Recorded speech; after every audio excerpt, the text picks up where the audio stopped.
wabarakatuh. Bertemu lagi bersama saya Budi Purnomo SPD, calon guru penggerak angkatan 4 dari Kabupaten Nganjuk, tepatnya dari SMP Islam Baitul Izzah.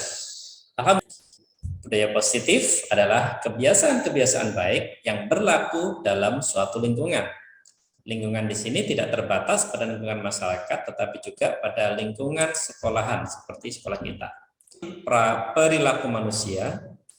Kemudian yang berikutnya adalah konsep disiplin positif, kemudian keyakinan kelas, hukuman, dan penghargaan. Kemudian hal lainnya yang akan kita bahas adalah 5 kebutuhan dasar manusia, kemudian 5 posisi kontrol, dan segitiga restitusi. Pandangan dari orang Barat terkait dengan karakter anak-anak di sekolah kita. Nah, stimulus respon sendiri ini sudah sangat lama dipakai. Sedangkan saat ini teori yang terbaru untuk menangani anak-anak kita adalah teori kontrol. Apakah ada perbedaan yang mendasar antara stimulus respon dengan teori kontrol? Tentunya sangat banyak. Nah, di sini kita akan mencoba untuk menjelaskan terkait perbedaan stimulus respon dan juga teori kontrol dalam 6 pandangan. Yang pertama, kalau kita lihat di teori stimulus respon bahwa kita sebagai seorang guru mengubah pandangan anak-anak kita agar sama dengan pandangan kita. Sedangkan di teori kontrol ini adalah kita sebagai seorang guru berusaha untuk memahami pandangan siswa kita terhadap dunia. Artinya apa? Dalam teori stimulus respon, kita memaksa anak-anak kita untuk memahami apa yang kita pahami. Namun di dalam teori kontrol, kita mengembangkan apa yang sudah dipahami anak, sehingga apa yang sudah dipahami anak ini itu akan menjadi pemahaman yang sama dengan yang kita pahami. Jadi perbedaannya ketika stimulus respon ini cenderung memaksa, sedangkan kalau teori kontrol di sini kita lebih bisa mengembangkan. Kita tidak memaksa, tapi kita adalah menuntun anak untuk mendapatkan jati dirinya. Ini hukuman. 2, untuk mendapatkan imbalan dari orang lain. Mari kita lihat dengan kondisi anak-anak kita atau kondisi siswa kita. Adakah dari siswa kita yang mencoba untuk menghindari sebuah hukuman? Ataukah adakah dari anak-anak kita yang mencoba untuk melakukan kebaikan demi untuk menghindari sebuah hukuman? Tentunya banyak. Nah, di sini mungkin untuk awalnya bagus, namun untuk kedepannya tentunya ini juga tidak bagus. Kenapa? Karena ketika tidak ada koreksi dari kita, ketika tidak ada monitor dari kita, mereka cenderung akan melakukan sebuah kesalahan. Kesepakatan kelas. Jadi anak-anak di Baitul Izzah itu sudah mempunyai kesepakatan kelas. Nah, ada istilah baru yaitu keyakinan kelas. Apa itu keyakinan kelas? Keyakinan kelas adalah sebuah kesepakatan bersama yang dibuat oleh seluruh siswa yang berada di dalam kelas tersebut. Artinya, keyakinan kelas ini dibuat bersama sehingga harapannya adalah karena dibuat bersama, maka akan timbul rasa tanggung jawab dari diri mereka sendiri. Ketika mereka melakukan kesalahan, harus kita kembalikan kepada mereka. Oh, ini yang buat siapa? Ini kan yang membuat kalian. Kesepakatannya siapa? Ini kan kesepakatan bersama, maka harus menanggung konsekuensinya. Nah, untuk mendukung motivasi intrinsik, kembali ke nilai-nilai atau keyakinan yang lebih menegakkan seseorang dibandingkan mengikuti serangkaian peraturan-peraturan. Ya, betul ya. Jadi di sini keyakinan kelas itu dibuat bersama. Jadi istilahnya tidak ada pemaksaan dari siapapun. 3 sebagai seorang teman, 4 sebagai seorang pemantau, dan kelima adalah sebagai seorang manajer. Nah, harapannya semua guru mampu untuk menjadi seorang manajer. Kemudian fokus pada solusi, dan yang terakhir mengembalikan murid yang berbuat salah kepada kelompoknya. Jadi kesalahan. Jadi kita katakan kamu bukan satu-satunya yang melakukan kesalahan, tapi semua orang pasti pernah melakukan kesalahan. Kemudian setelah itu kita tanyakan juga, kenapa kami akhiri. Billahi taufiq wal hidayah. Assalamualaikum warahmatullahi wabarakatuh.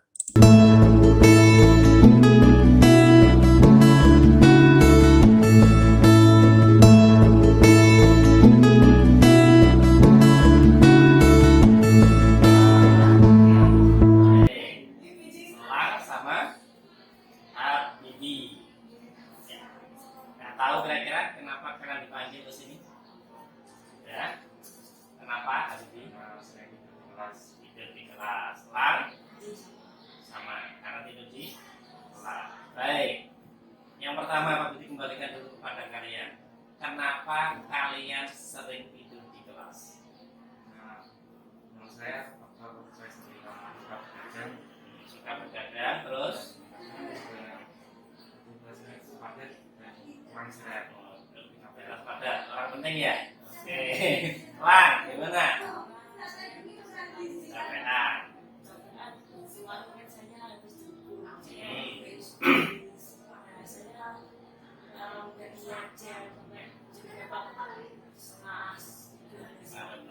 Malam.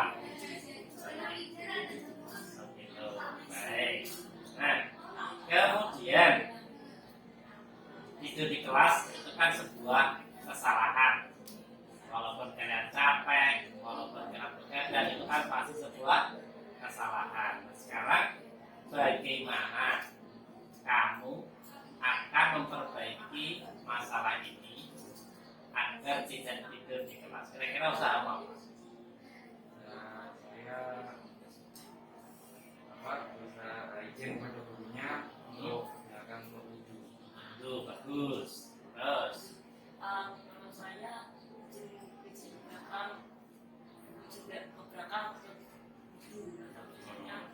cuci muka.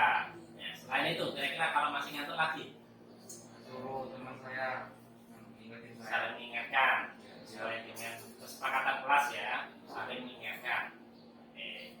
Nah, kemudian itu kan kalau di dalam kelas. Sekarang kan bukan tidak mungkin nanti di pertemuan berikutnya kalian akan tidur lagi. Kira-kira usahamu apa untuk memperbaiki biar kamu tidak tidur lagi di kelas? Jaga stamina tubuh. Gimana caranya? Olahraga. Oke. Selain itu, selain menjaga stamina dan olahraga yang cukup, kira-kira apa lagi? Tidak begadang. Tidak begadang. Bisa ya, lakukan ya. Karena yang bisa merubah kalian itu adalah diri kalian sendiri. Kami sebagai seorang guru hanya bisa mengingatkan. Baik, kemudian hargai usaha kalian bagus, kalian insya Allah nanti menjadi anak-anak yang sukses. Dan nanti kalian tidak tidur lagi dalam kelas. Ingat bahwasanya dalam kelas harus saling bisa menghargai dan menghormati agar sukses bersama-sama. Baik, terima kasih. Setelah ini kalian bisa kembali ke kelas dan mengikuti pelajaran berikutnya. Assalamualaikum warahmatullahi wabarakatuh.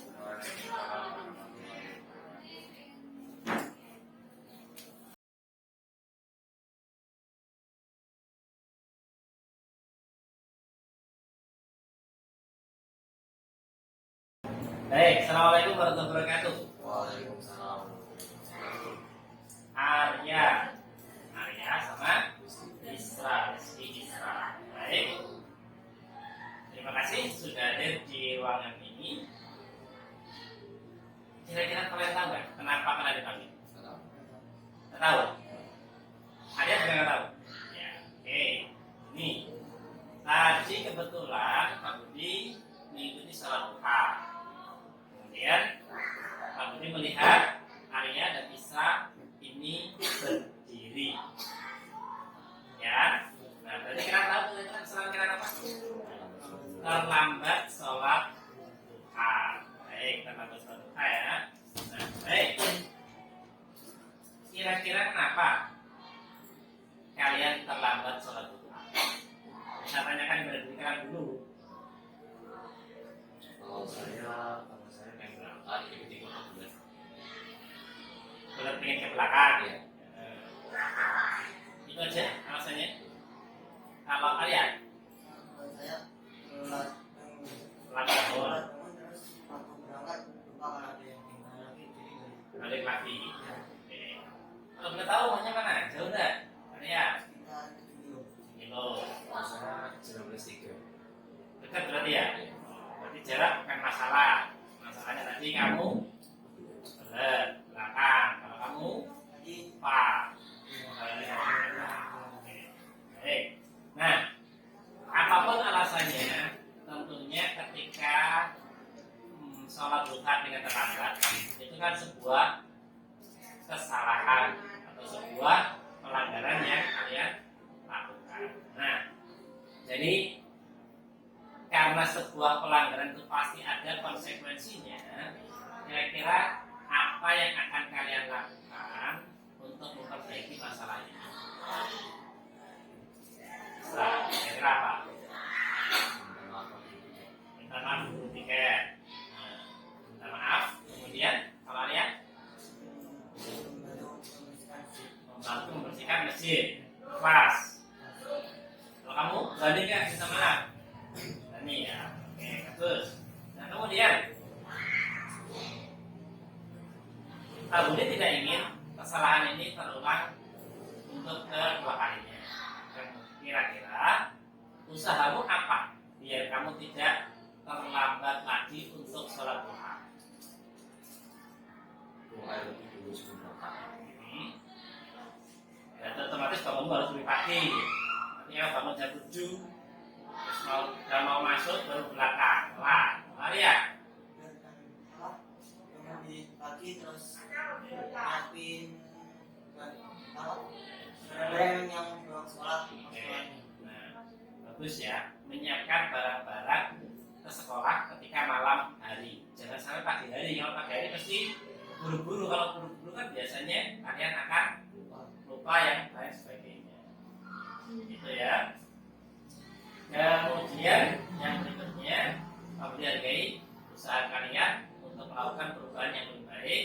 Semoga dengan perubahan kalian bisa menjadikan kalian menjadi lebih baik ke depannya dan menjadikan kalian menjadi pelajar yang berguna baik nanti ketika kalian hidup di masyarakat, keluarga dan juga membawa nama baik sekolah ini di luarnya.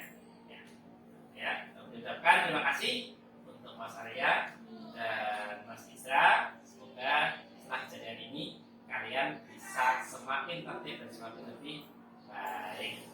Terima kasih. Assalamualaikum warahmatullahi wabarakatuh. Waalaikumsalam. Oke, bisa kembali ke kelas untuk pelajaran.